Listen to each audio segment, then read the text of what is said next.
আসসালামু আলাইকুম ভিউয়ার্স, আজকে তৈরি করে দেখাবো খাসি বেগুন ভাজি। এই বেগুন ভাজিটি খেতে কিন্তু খুবই সুস্বাদু হয়। তো চলুন দেখে নিই কীভাবে খুব সহজে এই বেগুন ভাজিটি তৈরি করে নেওয়া যায়।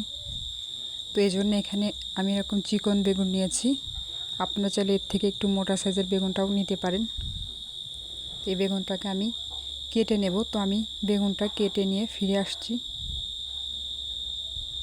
তো বেগুনটা আমি কেটে নিয়েছি, এরকম খণ্ড খণ্ড করে কেটেছি এবং বেগুনের দুই পাশটা একটু চিড়ে নিয়েছি। তো আমি একটু কাছ থেকে দেখিয়ে দিচ্ছি।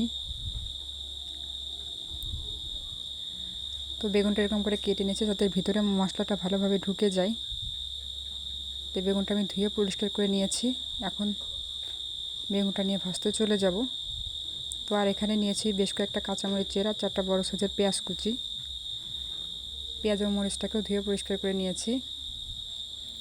তো বেগুন ভাজার জন্য চুলায় বেশ কিছুটা সয়াবিন তেল গরম করে মিডিয়াম আঁচে বেগুনগুলো ভাজতে হবে। তো বেগুনটা দেওয়ার পর দিয়ে দিচ্ছি স্বাদমতো লবণ, 1 চা চামচ পরিমাণ হলুদের গুঁড়া, আর দিচ্ছি 1/2 চা চামচ পরিমাণ গোটা জিরে।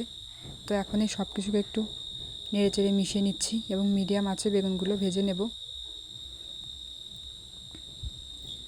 তো কিছুক্ষণ নাড়াচাড়া করার পর বেগুনের কালারটা এরকম চেঞ্জ হয়ে যাবে।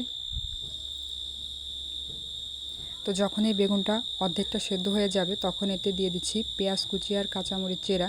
তো আপনারা চাইলে বেগুনটা ভেজে নেওয়ার পরও পেঁয়াজ মরিচটা আলাদা করে ভেজে তুলে নিতে পারেন। তবে আমি একসাথে ভেজে নেব, তাহলে একসাথে আমার পেঁয়াজ মরিচ এবং বেগুন ভাজাটা হয়ে যাবে।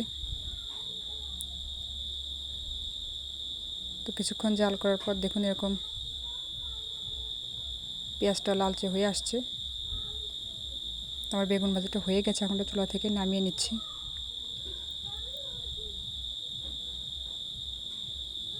তো ভিউয়ার্স, তৈরি হয়ে গেল খুব সহজে খাসি বেগুন ভাজি। তো রেসিপিটি ভালো লাগলে প্লিজ আমার চ্যানেলটি সাবস্ক্রাইব করবেন আর পাশে থাকা বেল বাটনটি ক্লিক করবেন পরবর্তী নোটিফিকেশন পাওয়ার জন্য। তো আজ এ পর্যন্ত দেখা হচ্ছে অন্য কোনো রেসিপি নিয়ে। তো সবাই ভালো থাকবেন। আল্লাহ হাফিজ।